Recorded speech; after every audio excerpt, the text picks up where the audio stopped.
तो परमेश्वर की 10 आज्ञा में से हम छठी आज्ञा के बारे में आज पढ़ेंगे। विश्राम का दिन पवित्र मानना। परमेश्वर कहते हैं कि विश्राम का दिन को पवित्र मानना मतलब परमेश्वर ने कहा विश्राम के दिन को याद रखना और उसे पवित्र मानना।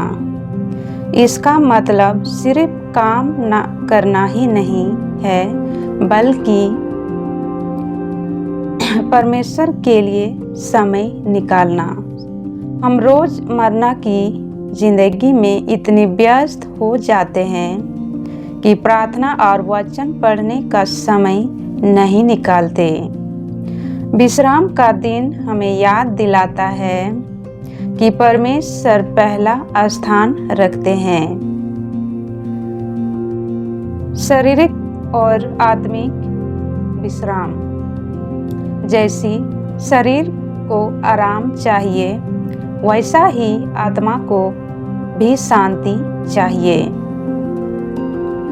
इस दिन हम प्रार्थना करें, बाइबल पढ़ें, कलीसिया चर्च जाएं, परिवार के साथ धार्मिक बातें करें। धन्यवाद और आभार का दिन। ये दिन हमें याद दिलाता है कि सब कुछ परमेश्वर का दिया हुआ है, इसलिए ये दिन उनका धन्यवाद करने का दिन है। आज के समय में कैसे लागू करें? मोबाइल और काम से थोड़ा ब्रेक लें और कम से कम आधा से 1 घंटे प्रार्थना और वचन में समय बिताइए। परिवार के साथ मिलकर आराधना करें।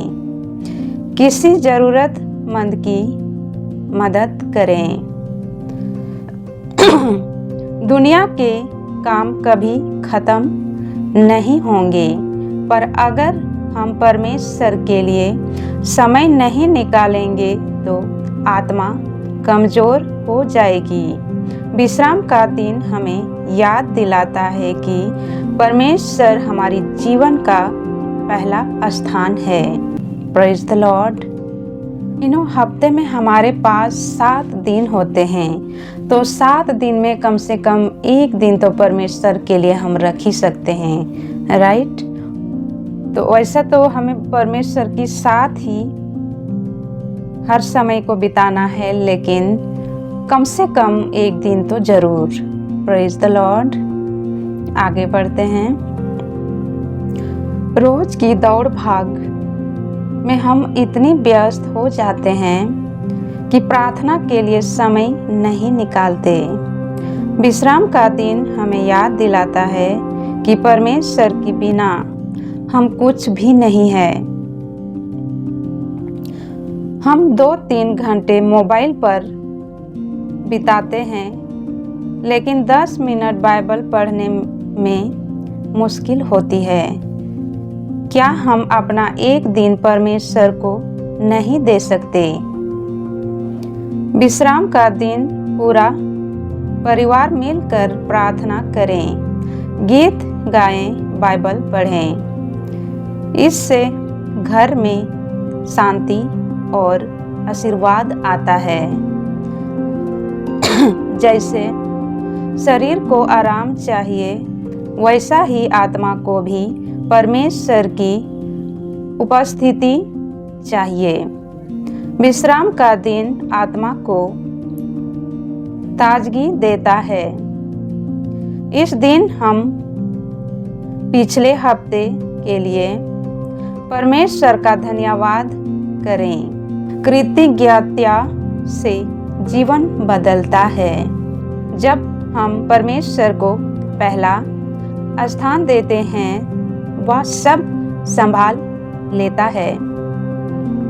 अगर हम बच्चों को विश्राम का दिन पवित्र मनाना सिखाएंगे, तो उनका जीवन भविष्य मजबूत होगा।